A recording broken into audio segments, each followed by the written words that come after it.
ਜਿਹੜੇ 9 ਗਾਜ਼ੀ ਅਸੀਂ ਆਖਦੇ ਹਾਂ ਇਹਨਾਂ ਦੀ ਇਸ ਤੋਂ ਇਤਰਾਮ ਵਾਸਤੇ ਇਕਬਾਲ ਵਾਸਤੇ ਇਹਨਾਂ ਦੀਆਂ ਕਬਰਾਂ ਥੋੜੀਆਂ ਥੋੜੀਆਂ ਲੰਮੀਆਂ ਬਣਾਈਆਂ ਇਹਨਾਂ ਨੂੰ ਬਾਬੇ 9 ਗਾਜ਼ੀ ਤੋਂ बुलाया जाता। मतलब ये कि इज्जत के तौर पे इनको ये इनकी कब्र मुबारक लोग बनाएंगे। इमाम अली अल हक सरकार रहमतुल्लाह अलैह वो मदीने पाक तो अपनी फौज लेके आए सन उन्हें आके काफरां दे खिलाफ जंग लड़ी सी। पहली फतह उन्हें पसरूर हासिल की थी। दूसरी फतह जी वो सालकोट दे विच आके उन्हें राजे साल के खिलाफ वो जंग की थी। वो अपना फतह नसीब हुई उस जंग के विच आप शहीद हुए। मैं हूं मोहम्मद खुर्रम बेग और आप देख रहे हैं उर्दू डिजिटल। मैं इस वक्त मौजूद हूं मंडी बाबुद्दीन के इलाके फालिया के नवाई गांव सल्ला कला में, जहां पर मशहूर है कि एक 9 गज कब्र मुबारक है। तो हम यहां पर 9 गज कब्र मुबारक देखने को आए हैं और आपको इसके बारे में ये तारीख बताएंगे कि ये कहाँ से आए, इनके दिन की क्या खिदमत थी।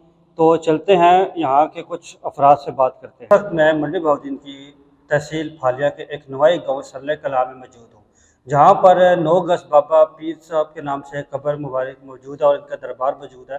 हमारे साथ यहाँ के भी कुछ लोग मौजूद हैं, उनमें से एक बुज़ुर्ग शहरी मौजूद है हमारे साथ। उनके बारे में जानते हैं इसके हिस्ट्री और इनके करामात हैं।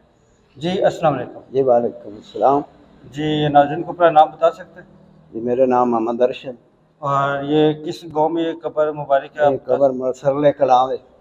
तो ये इनके बारे में कुछ आप हमें नाज़रीन को बता सकते हैं? कुछ जो हमने बुजुर्गान दीन से सुना है वो आपको बता रहे हैं कि इस तकरीबन 507 हिजरी में जो असा सुने 507 हिजरी में ये फौज आई सी सालकोट। ठीक है। सैयदना इमाम अली अल हक सरकार रहमतुल्लाह अलैह वो मदीने पाक तो अपनी फौज लेके आए सन। उन्हें आके काफरां दे खिलाफ जंग लड़ी सी। पहली फतह उन्हें पसरूर हासिल की थी। दूसरी फतह जी वो सालकोट दे विच आके उन्हें राजे साल के खिलाफ वो जंग की थी।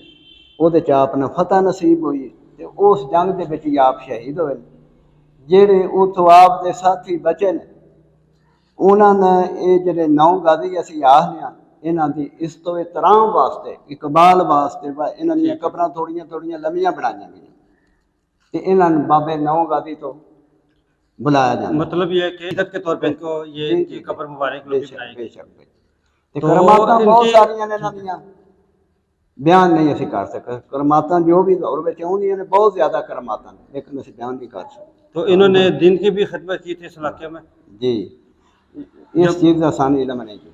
जिस चीज़ तो असीं ना इल्म असीं बुजुर्गों तो इतने ही सुनते आने लेकिन वो जी तारीख है बड़ेला शरीफ के एक वकील साहब ने उन्होंने किताबां इन्हां दे मतलब लिखियां ने। वो अगर किसी को लैन तो लैके पढ़ के इन्हां दी तारीख के मतलब सारा हवाला लभ जाए।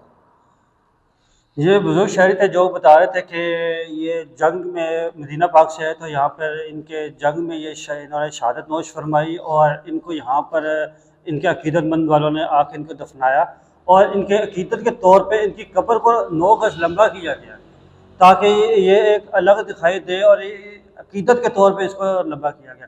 हमारे साथ यहाँ पर कारी साहब मौजूद है जो कि यहाँ पे एक निगरान भी है जिन्होंने यहाँ पर कब्र को बड़ा इन्होंने दरबार शरीफ को बहुत मेंटेन किया हुआ है।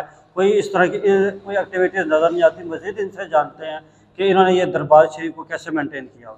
जी अस्सलाम वालेकुम। वालेकुम अस्सलाम व रहमतुल्लाहि व बरकातुहू। जी आपका नाम? मोहम्मद असगर कादरी।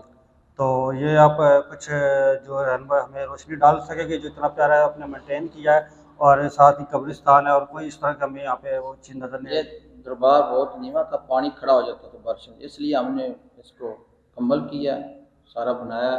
साथ जनाजे का बहुत जनाजे का बनाया, साथ कब्रिस्तान 4 दीवारी बनाई है, कब्रिस्तान खोले, साथ फिर जामियातुल मदीना बनाया बच्चों के लिए पढ़ाई के लिए। इधर पढ़ाई होती रहे। इधर ऐसे कोई काम नहीं होते जो ढोल धमक्का नाच कूद नहीं होता, इधर तलावत ही होती है बस। तो इनके उर्स मुबारक पे कोई इस तरह का कोई एक्टिविटी थी? जस्ट आके ये जो मदरसे के अपना है वो आके यहाँ पर तलावत वगैरह कुरान के बच्चे आते हैं, इधर कुरान पाक की तलावत होती है, तलावत के बाद दुआ होती है, ख़त्म होता है मस्जिद में। तो यहाँ पे ये हमारे साथ कारी साहब मौजूद थे जो कि और एक बुजुर्ग शहरी मौजूद थे जिन्होंने इनके दरबार शरीफ की रोशनी दी और 9 गज कब्र के बारे में बताया गया। अपने मेज़बान मोहम्मद खुर्रम बेग को इजाज़त दें और देखते रहें उर्दू डिजिटल।